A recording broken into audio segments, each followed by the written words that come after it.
కొలతలకు మెజర్మెంట్కి సంబంధించిన సమస్యల్ని ఆ కమిటీ చాలా గ్లోరిఫై చేసింది. ఈ 3 అంశాలే చాలా ప్రమాదకరంగా ఉంటున్నాయి. మన పిల్లలు, మన ప్రభుత్వ పాఠశాలలో వచ్చేటువంటి పిల్లల యొక్క కల్చరల్ క్యాపిటల్ పెంపొందించడంలో చాలా అడ్డంకులుగా ఉంటున్నాయి. దాన్ని అర్థం చేసుకోవాలి. కమిషన్ ఆ విషయాల్ని అర్థం చేసుకోలేదు. చాలా రొటీన్గా ఆ 3 అంశాలని చాలా కాంట్రడిక్టరీగా ఇచ్చినాయి. ఇంగ్లీష్ మీడియంని కంప్లీట్గా ఇంగ్లీష్ మీడియం కావాలని చెప్పేసింది. ఎంత కాంట్రడిక్షన్ అంటే గమ్మత్తుగా ఆ తర్వాత విద్యా కమిషనే మీడియం పైన పెట్టినటువంటి ఒక సెమినార్లో అది పూర్తిగా సపోర్ట్ చేయలేదు. విద్యా కమిషన్ ఏమో ఇంగ్లీష్ మీడియంలో పాఠశాలను పెట్టాలని చెప్పేసింది. ఆ తర్వాత ఈ ఇంగ్లీష్ మీడియం సమస్య పైన ఒక సెమినార్ నిర్వహించింది. నిజానికి ముందు సెమినార్ నిర్వహించి అభిప్రాయాలను సేకరించి తర్వాత రిపోర్ట్ ఇవ్వాల్సింది పోయి అది రివర్స్ అయిపోయింది. కమిషన్ రిపోర్ట్ ఏమో ఇంగ్లీష్ మీడియంని అవుట్రైట్గా ప్రపోజ్ చేసింది. సెమినార్లో వచ్చినటువంటి ప్రపోజల్స్ పూర్తిగా అవుట్రైట్గా సపోర్ట్ చేయలేదు. చాలామంది వ్యతిరేకించారు. అంటే ఎట్లా ట్రాన్సిషన్ జరగాలి, మీడియం ట్రాన్సిషన్ ఎట్లా జరగాలి, ఇంగ్లీష్ నేర్చుకోవడం అవసరమే, కానీ ఇంగ్లీష్ నేర్చుకోవడానికి మీడియం కావాలా, ఇంగ్లీష్ ఒక సబ్జెక్ట్గా నేర్పాలా, ఇట్లాంటి సమస్యలపైన అక్కడ చర్చ జరిగింది. అదొక అంశము.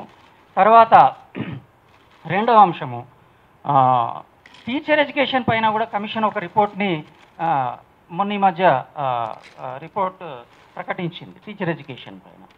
దానికి సంబంధించి కమిషన్ రిపోర్ట్లో పెద్దగా ఉండవు. అంటే ఏంటి, ఒక ఫోకస్ గ్రూప్ విషయాల్ని తర్వాత చర్చకు పెట్టి ముందే ప్రతిపాదనలు, ఇట్లాంటి అంశాలు. కాబట్టి ఒక రకంగా మురళి గారు చాలా హార్డ్ వర్క్ చేస్తున్నారు, కాదని లేము. కానీ ముందుగా ఫోకస్ గ్రూపుల్ని డిజైన్ చేసి వాళ్ళు ఇచ్చిన ప్రతిపాదనలు అన్ని క్రోడీకరించి రిపోర్ట్ ఇచ్చినట్టయితే అది డిఫరెంట్గా ఉండేది. అందువల్ల స్పష్టంగా ఒక 3 అంశాల్లో ఒకటి ఇప్పుడు చెప్పిన మీడియం అంశము, రెండవ అంశము గవర్నెన్స్ గురించి ఏం చెప్తున్నది కమిషన్ రిపోర్ట్. కలెక్టర్లను చైర్పర్సన్గా ఒక జిల్లాకు పెట్టేసి వాళ్ళు నిరంతర పర్యవేక్షణలో స్కూళ్లను గవర్నెన్స్లో పార్టిసిపేట్ చేయాలని చెప్తూ ఉన్నది. ఇది చాలా చాలా చాలా బ్యూరోక్రటిక్ సెట్ ఆఫ్ మైండ్తో చెప్పేటటువంటి అది. మనకు ఇప్పటి నుంచి చాలా కాలంగా, ఎంతో కాలంగా మనం ఎదుర్కొంటున్నటువంటి పెద్ద ప్రాబ్లము ఎడ్యుకేషనల్ అడ్మినిస్ట్రేటర్స్ లేకపోవడం వల్ల ఐఏఎస్లకి కానీ ఎడ్యుకేషన్తో సంబంధం లేని వ్యక్తులు కానీ టీచర్లను క్లాస్ రూమ్ని పర్యవేక్షణ చేసి సూపర్వైజ్ చేసేటటువంటి నైపుణ్యాలు వాళ్ళకు ఉండవు. కాబట్టి అది ఎప్పుడైనా కూడా నెగిటివ్ కాన్సిక్వెన్సెస్కే దారి తీస్తుంది. ఆ విషయాన్ని అది అర్థం చేసుకోలేదు.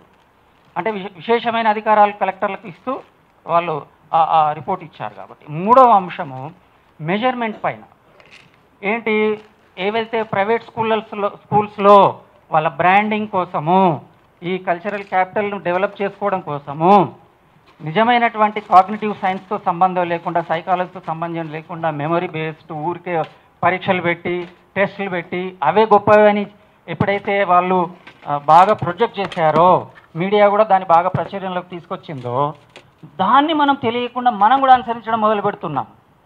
అంటే అవి సరి అయినవి కావు అన్న విషయాన్ని మనము ఎస్టాబ్లిష్ చేయడానికి బదులుగా వాటిని అనుసరించడం మొదలు పెడుతున్నాం. So this is endogenous privatization. బయటికి కనబడే ప్రైవేటైజేషన్ ఒకటి ఆల్రెడీ మనల్ని ముంచేసింది. కనబడకుండా చాలా విపరీతమైన ప్రైవేటైజేషన్ ఈ రూపంలో జరుగుతూ ఉన్నది. ఆ ప్రలోభంలోనే కమిషన్ కూడా పడిపోయింది. సో ఈ రకంగా ఈ 3 అంశాలు ఉన్నాయి. కాబట్టి మనం చేయాల్సిన పని ఏంటిదంటే వీటిని బ్రేక్ చేయాలి. మన ఈ పిల్లలు, మనకు వచ్చే పిల్లల్ని ఆ కల్చరల్ క్యాపిటల్ డెవలప్ చేయాలంటే సారు చాలా కాలంగా చెప్తూనే ఉన్నారు, కనీసం 25% సీట్స్ అయినా ఇవ్వాలి. ఇప్పుడు మనం కామన్ స్కూల్ గురించి అడిగే ధైర్యం ఎవరికి లేకుండా పోయింది. ఇప్పుడు అడిగితే ఏదో పెద్ద గొప్ప ఏంటి కోరిక అన్నలాగా చూస్తున్నారు, అందరూ దేశద్రోహం కింద చూస్తున్నారు. ఇప్పుడు కాబట్టి ఉన్న పరిస్థితుల్లో అయినా కనీసం ఆ 20% సీట్ల కోసం అది ఇంప్లిమెంట్ చేయడం. తర్వాత మనకు వచ్చే పిల్లల్ని మనం అంటే పర్టికులర్గా టోటల్గా అడ్మినిస్ట్రేషన్ దగ్గర నుంచి టీచర్ వరకు, డైరెక్టర్ నుంచి డీజీఓ దగ్గర నుంచి స్కూల్ టీచర్ వరకు పేరెంట్స్ని ఎట్లా చూస్తున్నాం మనం మన వాళ్ళతోనే హ్యూమన్ కనెక్షన్ ఎట్లా ఉంది, చాలా ఇంపార్టెంట్ విషయం కదా అది. దాన్ని మనం ఎంత నిర్లక్ష్యం చేస్తున్నాము, ఎంత పార్టిసిపేటరీగా ఉండాలి. మనకు తల్లిదండ్రుల కమిటీలు ఫీజుల మీద ఉన్నాయి, కానీ ప్రభుత్వ స్కూళ్ళను రక్షించుకుందామని ఎక్కడైనా తల్లిదండ్రుల కమిటీలు సంఘాలు ఏర్పడ్డాయా? అంటే ఎందుకు అంటే ప్రైవేట్ స్కూళ్ళను పూర్తిగా యాక్సెప్టెన్స్ వచ్చేసింది కాబట్టి మనం క్రమంగా మన యాటిట్యూడ్లో కొంచెం మార్చుకొని పర్టికులర్గా leadership, teacher leadership is the very prime area.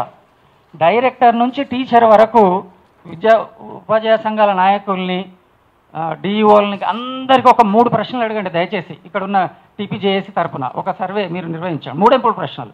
విద్య అంటే ఏంటిది, దాని ప్రయోజనం ఏంటిది, ప్రభుత్వ విద్యకు ప్రజాస్వామ్య పరిరక్షణకు ఏమైనా సంబంధం ఉన్నదా, దీంట్లో మీ రోల్ ఏంటి, ఈ 3 ప్రశ్నలు అడగండి సార్. నేనేం చెప్తానంటే ఖచ్చితంగా దీంట్లో 70% ఎవరు సరైన ఆన్సర్ ఇవ్వరు.